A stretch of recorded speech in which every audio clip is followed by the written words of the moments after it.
புத்த பகவானின் பதமலர் இரண்டும்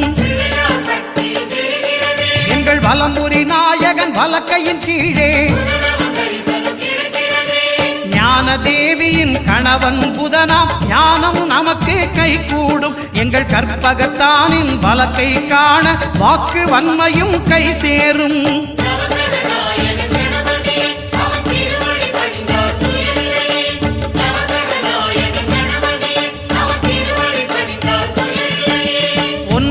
கோளும் ஒன்றாய் காண அங்கு கற்பகம் என்னும் கடவுளின் மெய்யில்